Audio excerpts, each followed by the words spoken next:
Pues hermanos, vamos a orar pidiéndole al Señor que nos ayude. Señor, tú eres todopoderoso, el Dios de los cielos, de la tierra, de la creación. Señor, y a ti venimos en esta tarde, en esta noche, Señor, reconociendo que somos criaturas tuyas, dependientes de ti, necesitados de tu gracia y de tu paz. Señor, gracias por habernos hecho parte de tu iglesia, Señor, y ayúdanos a crecer, darnos un mejor conocimiento de ti, para que podamos dar a conocer tu infinita sabiduría, Señor. Gracias por la misericordia que has tenido con nosotros, Señor. Y gracias porque en medio de este mundo caído, este mundo de locura, de pecado, tú nos has rescatado y, Señor, estás obrando en nuestras vidas por tu palabra para ser como Cristo. Es el mayor tesoro y regalo que hemos podido recibir de tu gracia. Señor, no permitas que vivamos cada día y cada semana, Señor, independientes de ti, Señor, y autosuficientes en nosotros, tolerando el pecado en nuestras vidas, Señor, y acostumbrándonos y buscando el gozo en las cosas de este mundo, Señor. Necesitamos, Señor, reconocer que nuestra ciudadanía está en los cielos. Y aquí somos como extranjeros y peregrinos, Señor, de camino a nuestra casa, a nuestra patria. Y tú eres nuestro Rey. Señor, gracias por esta tarde y gracias por tu palabra que es poderosa para derribar y destruir todo engaño y mentira, no solo que el mundo nos da, Señor, sino que nuestra mente construye. Señor, y que sea tu palabra, Señor, que en esta tarde examine nuestros corazones, nuestras vidas, nos consuele, nos fortalezcan y nos sigan dando razones para adorarte. Todo esto oramos en el nombre de nuestro Señor Jesucristo. Amén. Apocalipsis. Esta palabra eclesia aparece 20 veces en este libro. 20 veces en este libro y la mayoría de ellas, por no decir todas ellas, aparecen en los capítulos primeros, del 1 al 3. Leamos Apocalipsis capítulo 1, del versículo 1 al 6. Apocalipsis 1, del versículo 1 al 6. La revelación de Jesucristo que Dios le dio para mostrar a sus siervos las cosas que deben suceder pronto, y la dio a conocer enviándola por medio de su ángel a su siervo Juan, el cual dio testimonio de la palabra de Dios y del testimonio de Jesucristo y de todo lo que vio. Bienaventurado el que lee y los que oyen las palabras de la profecía y guardan las cosas que están escritas en ella, porque el tiempo está cerca. Juan, a las 7 iglesias que están en Asia, gracia a vosotros y paz, de aquel que es y que era y que ha de venir, y de los 7 espíritus que están delante de su trono, y de Jesucristo el testigo fiel, el primogénito de los muertos y el soberano de los reyes de la tierra, al que nos ama y nos libertó de nuestros pecados con su sangre, e hizo de nosotros un reino y sacerdotes para su Dios y Padre. A Él sea la gloria y el dominio por los siglos de los siglos. Amén. En el versículo 4 vemos esa palabra a las 7 eclesias que están en Asia. Sin duda que no se refiere a una asamblea de hombres inconversos, sino que se refiere a la asamblea, el grupo de aquellos redimidos que Dios ha salvado por gracia desde el día de Pentecostés hasta el día del rapto. Ahora, concretamente estas 7 iglesias son iglesias que estaban en 7 ciudades de aquella época concreta, a las 7 iglesias que están en Asia. Estas son iglesias que están en el capítulo 2 y 3, Éfeso, Esmirna, Pérgamo, Tiatira, Sardis, Filadelfia y la Odisea. Una iglesia en cada ciudad, dice ahí. Iglesias reales, iglesias físicas. Pero escucha, estas son iglesias usadas como figura de la iglesia en todos los tiempos y lugares.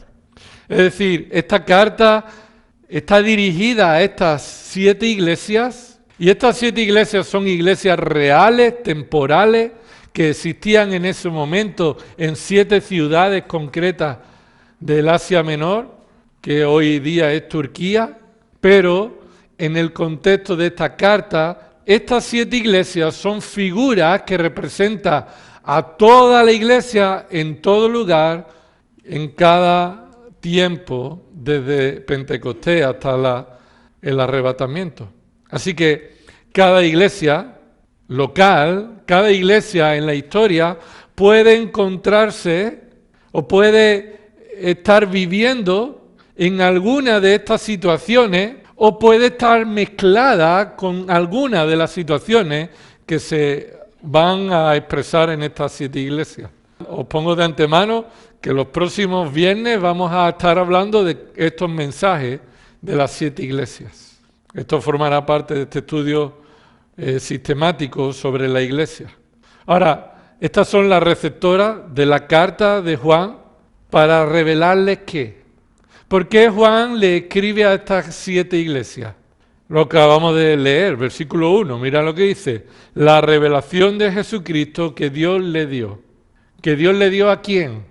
Bueno, después de decir, para mostrar que es el propósito por el cual Dios le dio la revelación de Jesucristo, las que deben suceder, y las dio a conocer enviándolas por medio de su ángel, ¿a quién? A su siervo Juan. Así que la revelación de Jesucristo que Dios le dio a Juan es lo que cada iglesia de estas 7 iglesias van a recibir por medio de esta carta. La revelación de Jesucristo. Jesucristo es el centro de la carta de Apocalipsis. Sin duda que los juicios que vendrán sobre la tierra y los sucesos que sucederán después del arrebatamiento en esta tierra y por la eternidad tienen su foco y su origen en exaltar y revelar quién es Cristo. Así que estas 7 iglesias reciben esta carta para decirles qué, quién es Cristo. Y esto no debe olvidarse cuando estás leyendo Apocalipsis. Apocalipsis le está recordando a la iglesia de esa época y a la iglesia de todas las épocas quién es Cristo. Porque necesitamos recordar, para que no se nos olvide, quiénes somos en dependencia y gracias a Cristo. Y eso es lo que va a decir a partir del versículo 4. A partir del versículo 4, Juan le escribe a las 7 iglesias y ahí dice que están en Asia 2 puntos. Y lo que Juan va a ser empezar con la revelación de Jesucristo, desde el saludo. La iglesia necesita recordar, básicamente en este comienzo, 2 cosas. Y ahí lo tenéis en vuestros apuntes. 2 cosas que necesitamos recordar como iglesia. En primer lugar, lo que hemos recibido. ¿Lo ves ahí? Así que la iglesia que ha recibido. ¿Qué dice el texto bíblico que ha recibido? Sí, gracia y paz. Gracia y paz. Cuando dice el versículo 4, Juan a las 7 iglesias que están en Asia, gracia a vosotros y paz. Mira, no es simplemente un saludo, no es simplemente una forma de saludarse. Ese vosotros se refiere a estas 7 iglesias, ¿verdad? Y por extensión a todo el cuerpo de Cristo que está en cada lugar del mundo durante el tiempo en Pentecostés y el rapto. Tenemos todo algo en común. No es simplemente una forma cordial de saludarnos y que Juan utiliza para saludar a las iglesias. No es solamente un deseo, sino escucha, esta es la realidad que ya hemos recibido. Esta es la realidad que ya hemos recibido. Juan no está pidiendo al Señor que tenga gracia y paz con nosotros, sino que Juan le está diciendo a los creyentes la gracia y la paz que ya hemos recibido y continuamos recibiendo en Cristo. Esto es fundamental. ¿Se te olvida lo que has recibido de Dios? Y estás perdido. Estás perdido. Y por eso vamos a centrar, para entender quiénes somos como iglesia, que Apocalipsis comienza revelándonos a Cristo en lo que en Él hemos recibido, que es la gracia. En primer lugar, la gracia, ¿qué es? La esencia de Dios. Parte de la esencia de Dios. Sí es cierto que ahora definimos la gracia desde nuestra perspectiva, lo que hemos recibido sin merecer, ¿sí? Las bendiciones, el bien que hemos recibido sin merecer. Pero no te olvides que la gracia debe verse en primer lugar, no desde nuestra perspectiva, sino desde la perspectiva de Dios. Y la gracia forma parte de la esencia de Dios, de su carácter perfecto. Dios es un Dios de toda gracia, de gracia inagotable, de gracia soberana. Y Dios nos da las bendiciones que no merecemos, pero ¿de dónde se originan? De su gracia. La gracia de Dios no solo nos habla de esa bendición de salvación, de un momento en tu vida, nos habla de cada momento de tu vida. Cuando tú escuchas hablar de la gracia de Dios, ¿qué piensas? Fácilmente recuerda que Dios te ha salvado por gracia, ¿sí o no? Efesios 2:8. Por gracia sois salvos por medio de la fe, y esto no es de vosotros, sino que es un don de Dios. Pero es un problema cuando vivimos nuestra vida pensando que la gracia sucedió y olvidándonos que la gracia es necesaria en cada momento. Es la gracia la que te sostiene. Es la gracia de Dios la que hace posible que tú sigas siendo su hijo. Es la gracia de Dios que hace que tengas comida en la mesa. Es la gracia de Dios que hace que vivamos en paz. Es la gracia de Dios que cada día es suficiente. Decía un hermano, y los que habéis leído ese libro, que os recomiendo, si no lo habéis leído, por favor, leeros este libro, La disciplina de la gracia. Este hermano está profundizando en este tema de la gracia de Dios y nos dice lo explica de esta misma manera, que la gracia de Dios es necesaria en cada momento de tu vida. Y lo dice de dos formas diferentes. Nunca un día va a ser tan bueno que la gracia de Dios no te haga falta. Nunca un día va a ser tan malo que la gracia de Dios no sea suficiente. Lo que está diciéndonos es lo que aquí Juan está diciendo. Recuerda, iglesia, lo que has recibido. Y no solamente has recibido la gracia, porque Él es fiel y somos bendecidos continuamente, siendo infieles, Él sigue siendo fiel a su gracia, sino que hemos recibido la paz. ¿Qué es la paz? Pues parte de lo que hemos recibido por gracia, ¿no? Una de las bendiciones que hemos recibido por gracia es la paz. Y sin duda, esto forma parte también de la esencia de Dios.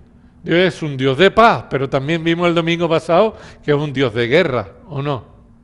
Es el Dios de los ejércitos, controla los ejércitos como Él quiere, pero se distingue de todos los falsos dioses que Él es el único que es el Dios de toda paz. ¿Por qué?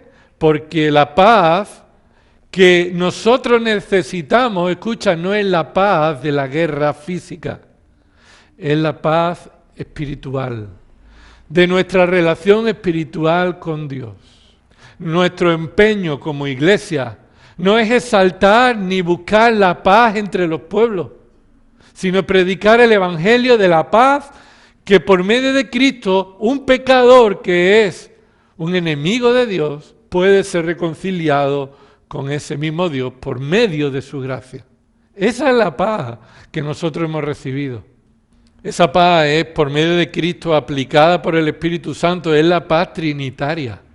Y la paz con Dios por medio de Jesucristo es aplicada por el Espíritu Santo y es necesaria recordar cada día quiénes éramos y quiénes somos ahora.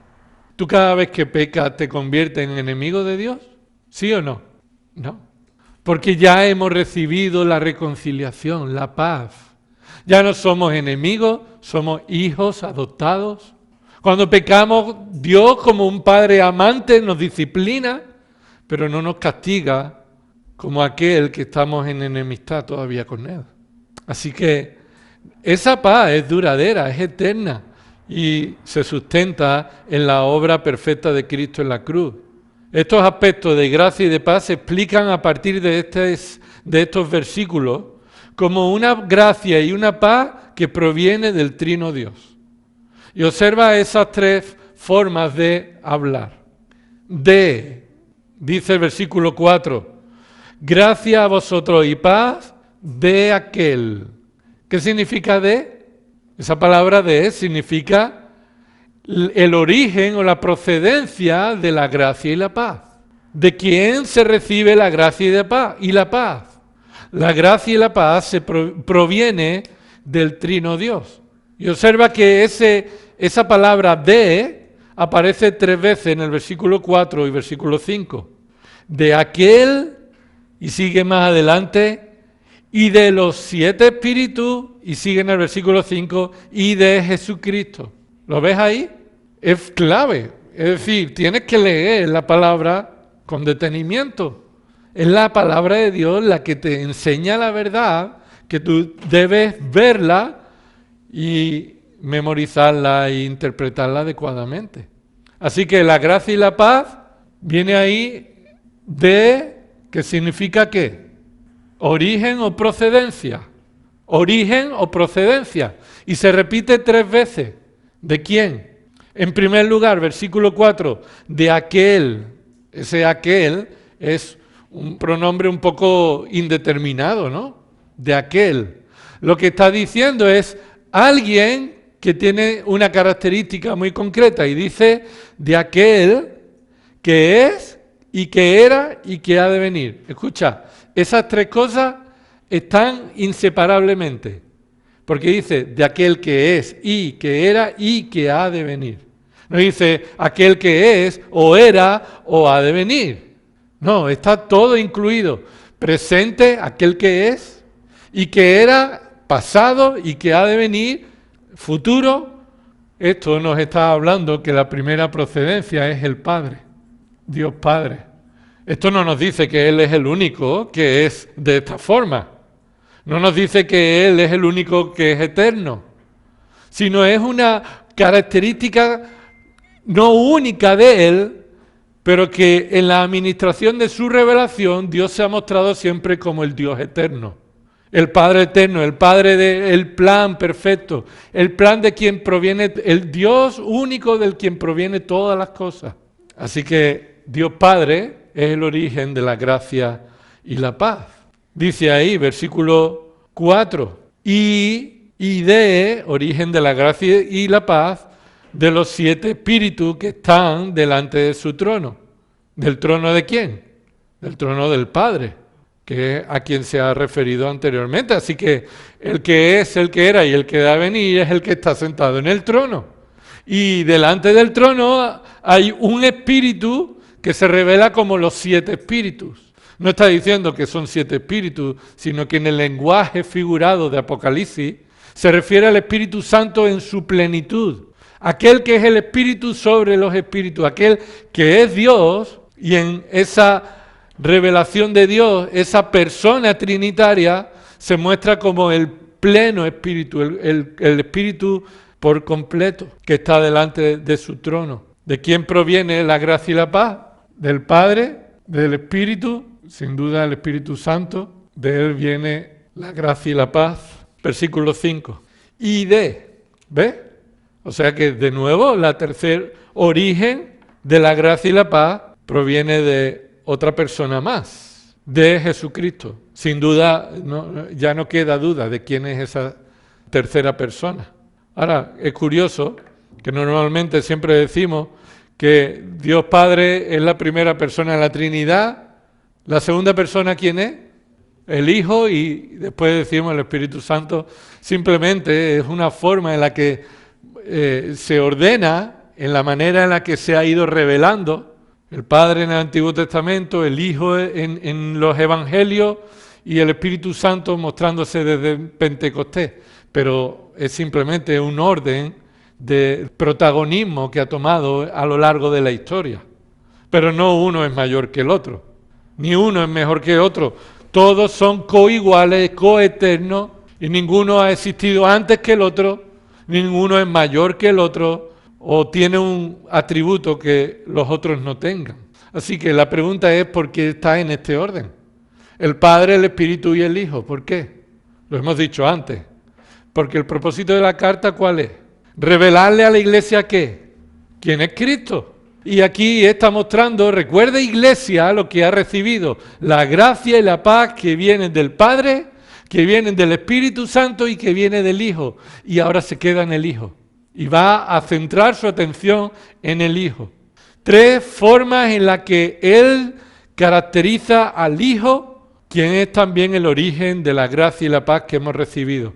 De nuevo, si esta gracia y paz proviene del Padre, que aquí se ha revelado su eternidad, entonces la gracia y la paz proviene de un plan eterno, ¿sí?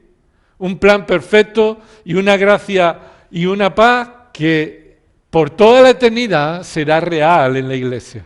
Si el Espíritu Santo se ha mostrado como la plenitud, ¿sí o no? Los 7 espíritus están mostrando la plenitud del Espíritu, la gracia y la paz es una gracia y paz suficiente, completa, que no se gastará, que es eterna, porque en la capacidad y en la plenitud del Espíritu, esa gracia y paz, encontraremos toda la provisión y la realidad de nuestra vida. Entonces, ¿qué veremos en Jesucristo?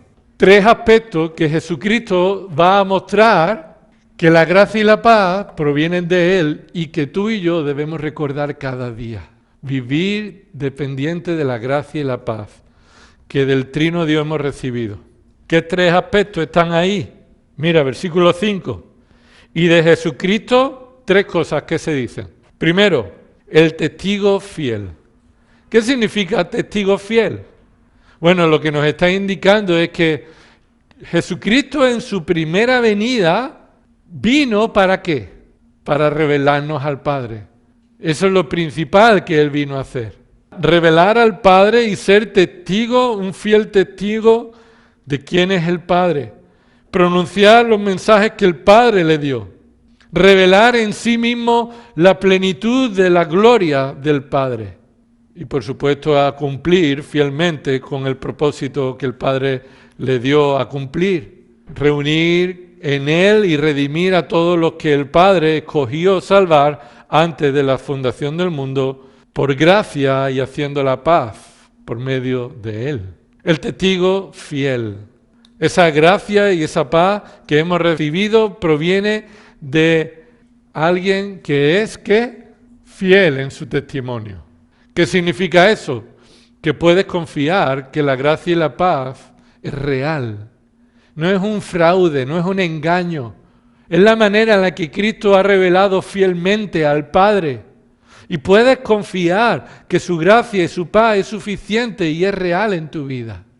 De Él hemos recibido esto y puedes ir a Juan y ver cómo Él dijo que Él ha venido a dar testimonio verdadero del Padre.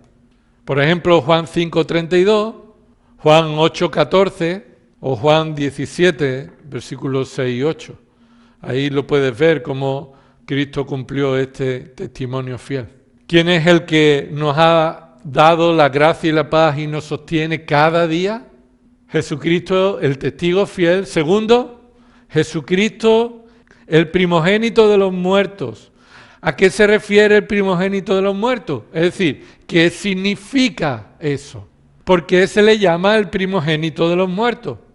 En primer lugar, se refiere a la preeminencia entre los hombres. Eso es lo primero que significa. El primogénito de entre los muertos, escucha ahí, el primogénito de los muertos, lo primero que te dice es que de entre todos los hombres, los muertos ¿quiénes son? ¿No? Los hombres que mueren, todos los humanos. Pues de todos los hombres se destaca, resalta como el primogénito. Y ese primogénito no se refiere el primero, se refiere el mayor de ellos. Esa palabra primogénito, en su primera parte, primo significa el mayor, o el primero en categoría, el primero en grandeza, en importancia, y génito o gen, ahí nos está hablando de una categoría, cada uno en su categoría, en su gen, en su forma. Así que de entre todos los que mueren, Cristo es el hombre, sobre todo hombre. El hombre preeminente, el que recibe una categoría distintiva de entre todos los hombres. Ahora, sin duda, cuando se nos habla no de entre todos los vivos, sino de entre todos los muertos, ¿a qué se refiere? Se refiere también que Él es el preeminente de entre los que han muerto. Y Cristo es superior en eminencia, no solamente porque Él es en su vida perfecto, sino porque fue el único que murió sin merecerlo. El único que murió sin merecerlo. Eso lo hace ser el preeminente. Y además lo hace ser el preeminente porque Él no solamente murió sin merecerlo, sino que no fue retenido en la muerte. Resucitó para no volver a morir. No significa que fue el primero en resucitar, sino que fue el que hizo la resurrección final, la gloriosa resurrección posible para todos los demás. Él fue resucitado por el Padre, fue resucitado por el Espíritu Santo, Él mismo se resucitó a sí mismo. Eso enseña la Escritura, porque Él es preeminente. Y la muerte era imposible que pudiera retenerlo porque Él era el autor de la vida. Así que, por tanto, no se refiere a que es el primero en el orden, sino el primero en la honra, en la gloria, el primero en importancia, el primero en preeminencia entre todos los que murieron y por quien resucitaremos todos. Nuestra gracia y paz proviene de aquel que tiene el nombre sobre todo nombre, que nadie tiene autoridad para quitarnos la gracia y la paz que en Él tenemos. Así que esta es sobrenatural, sobrenatural. Esa gracia, esa paz se nos ha dado por la obra sobrenatural de Cristo muriendo y resucitando de entre los muertos. En tercer lugar, y, esa palabra ahí, y el soberano de los reyes de la tierra, convierte esta lista de tres cosas en una lista inseparable. De nuevo, no es lo mismo que hagas una lista y termine o incluya en esa lista esa conjunción y, a que lo hagas con la conjunción o, ¿no? No es lo mismo. Tú puedes hacer una lista y dices, cómprame del Mercadona yogur de fresa, de plátano o de vainilla.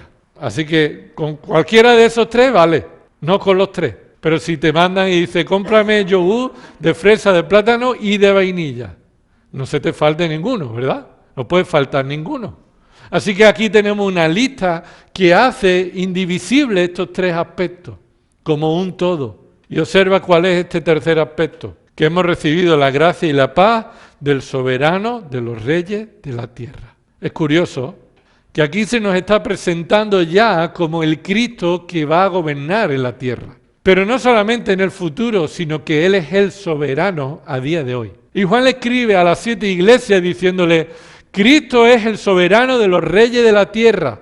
Y los creyentes de Éfeso, de Esmirna, de todas las iglesias, nosotros hoy, los creyentes, los de Ucrania, escuchan esto y dicen, ¿cómo es posible que Dios, que Cristo sea el soberano de entre los reyes de la tierra? Yo no lo veo que sea así.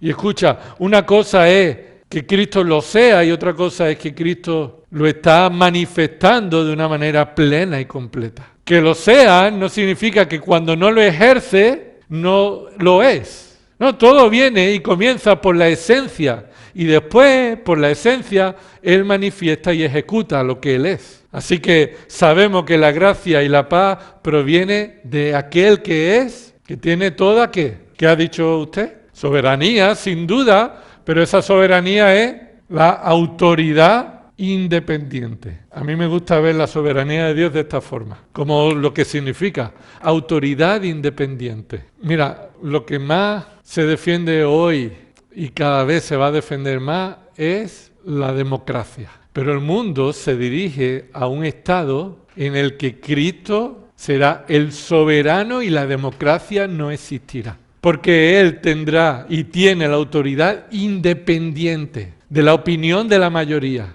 ¿Qué importa lo que opine la mayoría? Cristo establecerá en esta tierra su reino de manera soberana. ¿Y sabe qué? Que te conviene a ti y a mí. ¿O crees que lo haríamos mejor siendo democráticos? No, te conviene a ti y a mí porque la gracia y la paz no va a depender de la opinión de la democracia. La gracia y la paz que tú y yo hemos recibido como iglesia proviene del soberano, la autoridad. Nadie puede decirle, oiga usted, ¿quién es usted para darle gracia y paz a este pueblo? Yo soy el soberano de los reyes. Cristo ha recibido como hombre glorificado un nombre que es sobre todo nombre. Y en el nombre de Cristo, la autoridad de este Cristo está por encima de toda autoridad. Lo hemos visto en Efesios, ¿verdad? Y por medio de la iglesia, Dios ha puesto a Cristo como la autoridad de la iglesia. Recuerda, ¿no? Que no formamos parte de la iglesia para olvidarnos de la responsabilidad que esto trae. Estamos bajo la autoridad del soberano. Y es en la iglesia donde debe manifestarse no la democracia, sino la teocracia por medio de Cristo. Cristo es quien gobierna en tu vida en la iglesia. Y un día lo hará en la tierra, en todas las naciones. Pero tú y yo ya estamos disfrutando de la gracia y la paz. Y se nos olvida esa gracia y paz cada día. Se nos olvida rápidamente. En un sentido, que Él sea el soberano de la tierra, quiero resaltar dos sentidos. En un sentido es el sentido legal. El sentido legal. ¿Qué sentido legal tiene que el soberano, el que tiene autoridades dependientes, nos ha dado gracia y paz? Mira, este es el sentido legal. La gracia y la paz solo pueden provenir de aquel que tiene autoridad para ejercerla y administrarla. ¿Quién puede firmar un decreto de gracia a alguien que está condenado en la cárcel? ¿Quién? La autoridad máxima, que nadie puede venir detrás de él y quitarle esa autoridad. Así que si Él es el soberano de los reyes, Él tiene la autoridad para determinar a quién va a dar la gracia y la paz. En un sentido legal, los reyes de la tierra ostentan este poder y esta autoridad que, mira, de una manera tanto para gracia como para ejecutar juicio, es imperfecta. Recuerda que el domingo estuvimos hablando cómo los gobernantes han recibido una autoridad dada por Dios y se les ha dado en la mano ¿qué? ¿Qué dice Pedro ahí? En su mano tienen, no en vano, lleva en su mano la espada. ¿Y para qué es la espada? Bueno, para ejercer un juicio que no es de salvación, sino que es de muerte. Y eso no conlleva que cada vez que un gobernante ejerce un juicio de muerte, de condena de muerte a una persona, eso sea justo. Y por eso no nos encaja bien este tema de la pena de muerte, porque el hombre no es capaz de ejercerla con justicia. Y por eso a veces choca esa idea. No, merecíamos la muerte nosotros.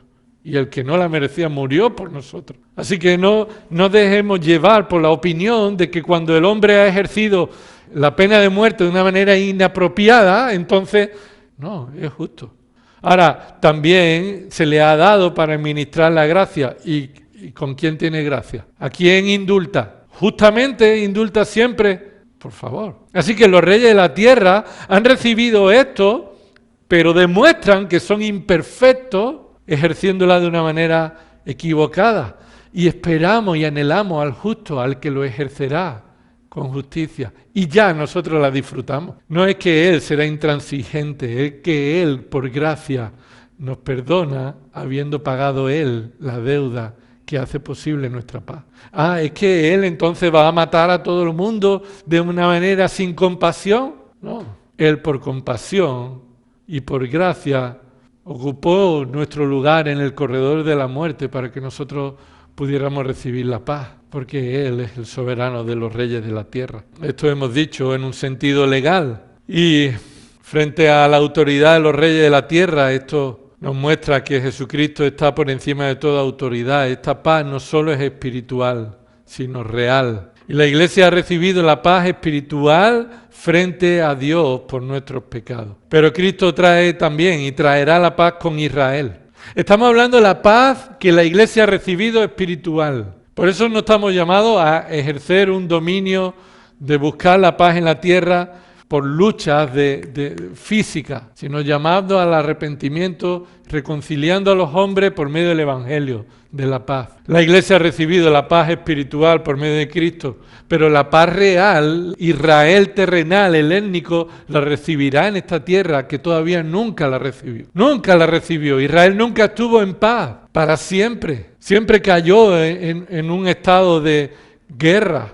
El único que trae la gracia y la paz al pueblo de Israel terrenal es aquel que establecerá su reino, el ungido de Dios. Una paz que no puede ser revocada, que no puede ser eliminada, que ninguna autoridad podrá enfrentarla y arrancársela a ese Jesucristo. Por tanto, hemos recibido gracia y paz duradera, permanente, asegurada. Duradera, permanente, asegurada. Por el Trino Dios. Eso es lo que dice el versículo, ¿verdad? Y fíjate, solamente en estos dos versículos ya hemos visto una revelación de Jesucristo tremenda. Y quiero que terminemos viendo en estos minutos que nos quedan la segunda parte de lo que la Iglesia debe recordar. En primer lugar, ¿qué hemos dicho? La Iglesia debe recordar el qué, lo que hemos recibido. Muy bien, ¿qué hemos recibido? Gracia y paz presente, continuamente, duradera, eterna. ¿De parte de quién la hemos recibido? Del Trino Dios. Y lo hemos recibido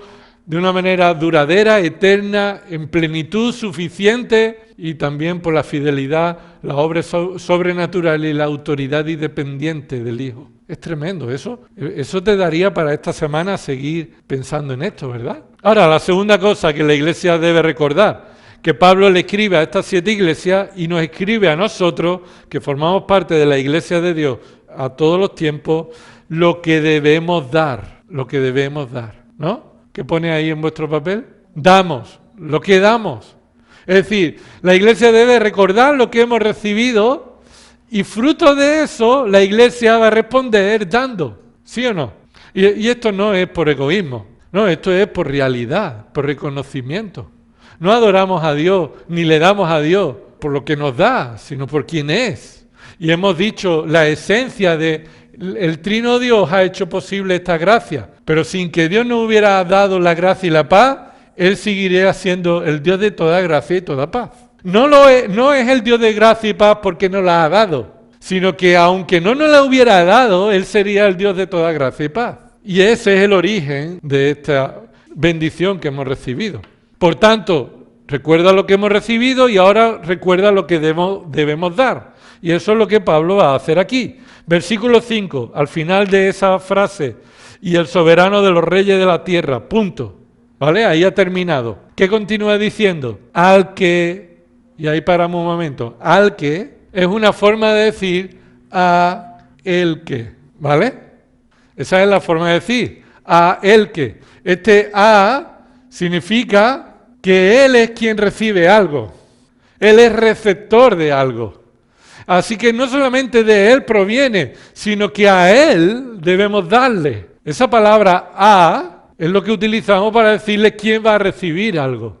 Nosotros hemos recibido la gracia y la paz de ellos, del Trino Dios. Pero a alguien tenemos que darle algo. O alguien debe recibir algo. ¿Quién es esa persona? ¿Ese qué? ¿El qué? El que, de nuevo, se utiliza como aquí en el versículo 4, cuando dice el que es, el que era y el que ha de venir. Así que no se llama por su nombre, sino que nos da una característica. ¿Y cuál es la característica? En primer lugar, la característica de esa persona es la obra de Cristo a nuestro favor. Y puede escribirlo ahí. ¿Damos qué? Lo que debemos dar es gloria a Dios reconociendo la obra de Cristo. Damos gloria a Dios reconociendo la obra de Cristo. ¿Por qué? Porque mira lo que dice ahí. Al que, y ¿y qué continúa diciendo? Versículo 6, en medio de ese versículo dice, a Él sea. ¿Lo ves ahí? Así que hay ahí un paréntesis. Al que, a Él sea la gloria. Y debes de entenderlo. A Él, y se da unas características, pues a Él sea la gloria. A Él debemos darle la gloria. Él la merece y somos nosotros quienes se la daremos. Aquellos que hemos recibido la gracia y la paz. ¿Por qué? Porque mira, lo que se resalta como las características de Jesucristo, yo pensaba que iba a tener pizarra, pero no puedo tenerla. Terminó en el versículo 5 hablando de Jesucristo, ¿sí? ¿Por qué? Porque a partir de ahí se va a centrar en Jesucristo. Por eso dijo Padre, Espíritu Santo y Jesucristo, porque a partir de ahí Él se va a centrar en Jesucristo. Ese el que se nos da aquí 3 características de nuevo. Y mira, al que se caracteriza por hacer algo que entra en un paréntesis que termina a la mitad del versículo 6. A Él sea la gloria y el dominio por los siglos. Amén. En ese énfasis de esa frase está dirigido a darle la gloria a Jesucristo eternamente. Darle la gloria a Jesucristo eternamente. Porque lo que se ha resaltado de Él no va a cambiar nunca. La gloria de los hombres es temporal. Maradona fue el mejor jugador del mundo hasta que lo dejó de ser, ¿no? Y un músico es el mejor hasta que deja de serlo. Cristo es el mejor eternamente porque nunca dejará de ser glorioso en su esencia y en su obra. Recuerda, siempre la esencia después, primero y después las obras. Por quién es y por lo que Él ha hecho. Y lo que Él es no cambia si Él no hubiera hecho lo que hizo. Así que la esencia es lo que Él es. Él merece la gloria. Pero aquí se nos resalta lo que Él hizo. Antes se nos dijo cómo Él era, pero ahora se nos dice qué es lo que Él ha hecho. Y lo primero que se nos dice es que los receptores de la obra somos la iglesia. Los receptores de lo que Cristo hizo fue la iglesia. Míralo, versículo 5. Aquel que nos ama, en la Reina Valera dice nos amó.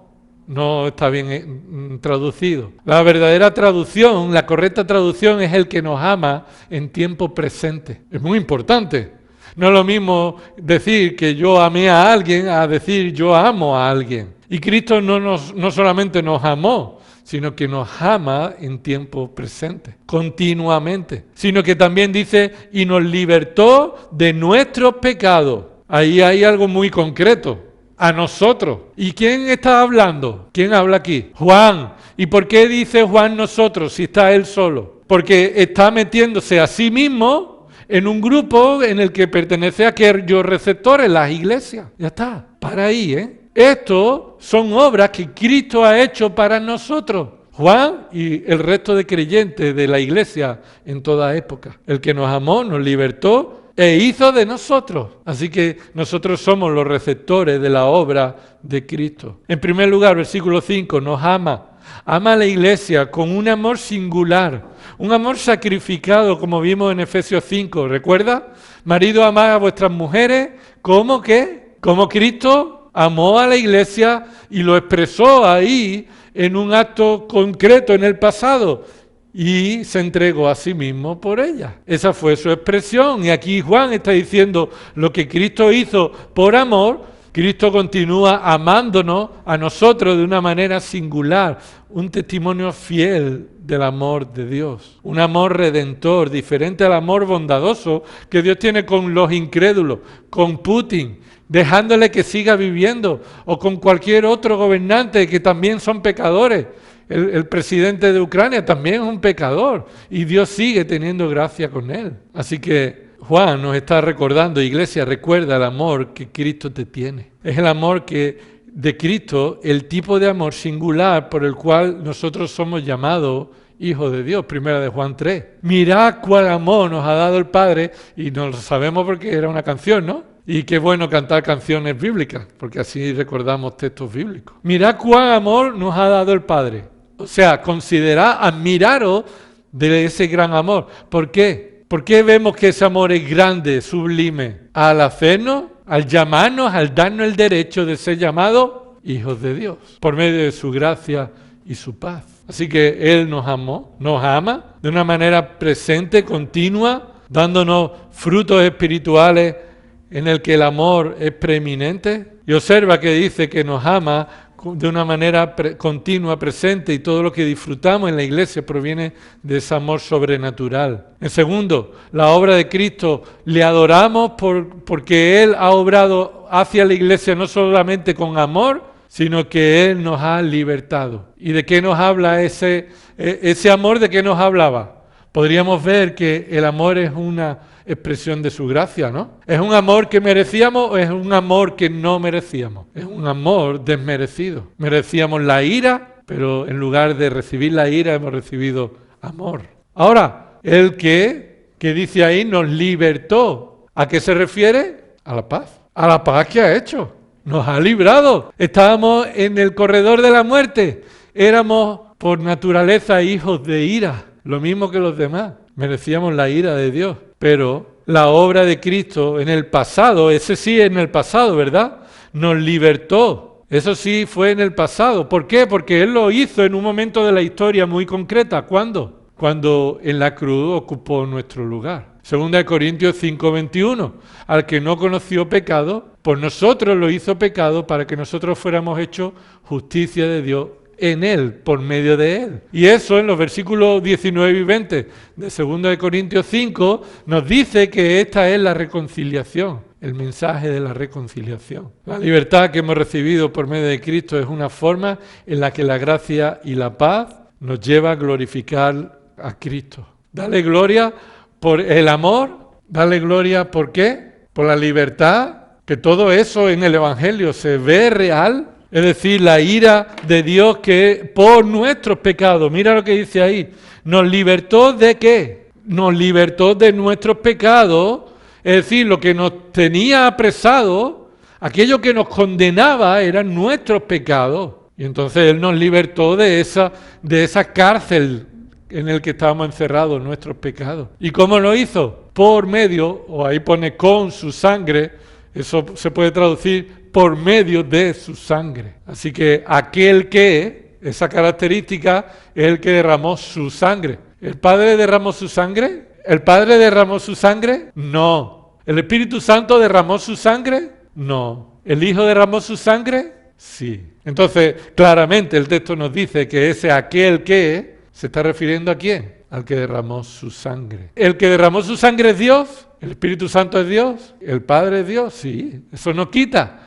Pero uno de ellos, en su administración, ejerció una función que los otros dos no hicieron. Más bien, por medio de ellos, por medio de la voluntad del Padre y en el poder del Espíritu, Cristo hizo eso. Dice que la sangre de Cristo fue el medio por el que nosotros hemos sido libertados, por amor. Y esta es la gracia y la paz que estamos disfrutando cada minuto de nuestra vida. No tengan miedo de la guerra. Dale gloria a Dios por la paz. No por la paz del mundo. Y sí podemos darle gracias a Dios por la paz que ahora disfrutamos en España, en Sevilla. Que no tenemos sirenas que nos llevan a irnos al metro. Y no cabríamos en el metro. Y hay gente que están haciéndose búnker, ¿verdad? En España, hoy día. Ahí está creciendo y está subiendo el precio. Y es lógico, como hemos dicho, que protejamos a la familia, que es un mandato que Dios nos ha dado de protección, de cuidado. Si viene un ladrón a tu casa, tú no vas a decir, sí, róbame todo lo que tú quieras, que yo no... No, tú tienes por legítima defensa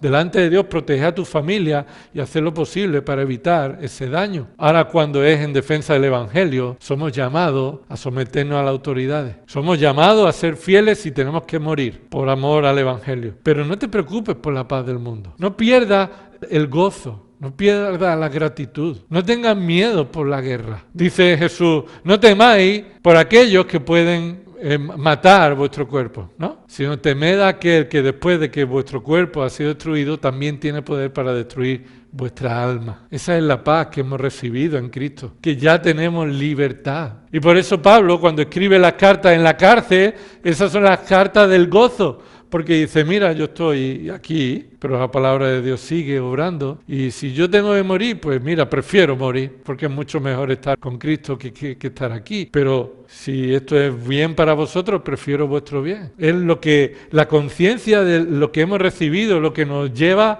a dar lo que Dios merece, vivir de una manera concreta. Y terminamos rápidamente. Miráis, la tercera obra de Cristo, versículo 6. Hizo de nosotros un reino y sacerdote para su Dios y Padre. Así que ese aquel de características no puede ser ni el Padre ni el Espíritu, porque derramó su sangre. Además, dice que está preparando un pueblo para su Padre, para su Dios y Padre. Ahora, esto debe traducirse de una manera más concreta. No es reyes y sacerdotes, es reino de sacerdotes. Un reino de sacerdotes. Es decir, esta tercera obra que Cristo ha hecho a nuestro favor es otro constante en nuestra vida. Lo que éramos por naturaleza y que ahora somos por gracia. Cada uno pertenecíamos a un pueblo diferente en la tierra, pero Cristo ha revelado un misterio escondido. ¿Cuál era? Que por medio de Cristo ahora todos forman parte de un solo pueblo. Es lo que vimos en Efesios, ¿verdad? El misterio escondido que ahora ha sido revelado, que por medio de Cristo, de la gracia y la paz, ahora los que no eran judíos, ahora son unidos con los que Dios ha salvado de entre los judíos y de entre los gentiles para formar un reino de sacerdotes. En el sentido de usar la palabra sacerdote, es que la sangre de Cristo tenemos la entrada con confianza al trono de la gracia. No necesitamos un sacerdote en la tierra. Cristo es nuestro mediador y por medio de la obra de Cristo podemos acceder al trono de la gracia y hallar gracia para el oportuno socorro. No necesitamos más sacerdotes ni más sacrificio, porque Cristo es el mayor sumo sacerdote y el supremo sacrificio. Eso es lo que hemos recibido de Él. ¿Una qué? Una posición. Lo que somos delante de Él ahora podemos acceder. Hemos dejado de ser una cosa para hacer otra y tenemos una posición que es por medio de Cristo. Él está en el trono de la gracia y tenemos acceso por medio de Él. Ahora, ¿vives recordando esta gracia y esta paz? ¿Tú te has levantado esta mañana recordando que estás viviendo por gracia y por paz? Esta es mi oración en esta tarde. Que el Señor nos ayude a ser conscientes de que en cada momento de nuestra vida necesitamos recordar la gracia y la paz que ya hemos recibido. De esa forma, entonces podemos hacer lo que termina diciendo, que no quiero terminar ahí.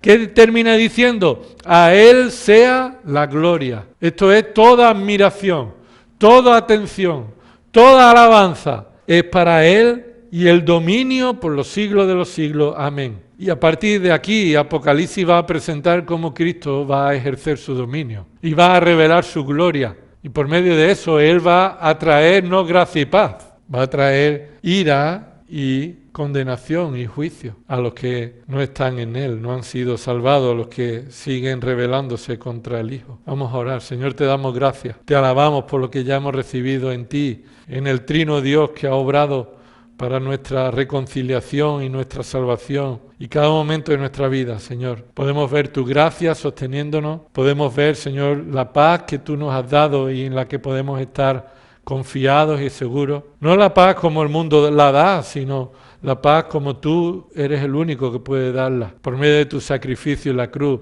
y de la resurrección de entre los muertos y una mediación delante del Padre en el que podemos ahora, en cada momento, orar en tu nombre, en el nombre del Hijo, al Padre, por medio de la intercesión del Espíritu Santo. Señor, qué bendición. Señor, y perdónanos porque no vivimos cada día nuestra vida de esta forma. Y eso nos debe llevar, Señor, a confesar delante de ti nuestro pecado, pero también a adorarte cada vez más, a crecer en nuestra admiración, nuestra gloria a ti, Señor, nuestra sumisión a tu autoridad independiente. Señor, haznos crecer en la revelación de tu Hijo, que está escrita en tu palabra, Señor, y que no tomemos nuestra relación contigo de una manera religiosa, sino que la tomemos como una manera real, dependiente, espiritual. A ti sea la gloria en el nombre de Cristo. Amén.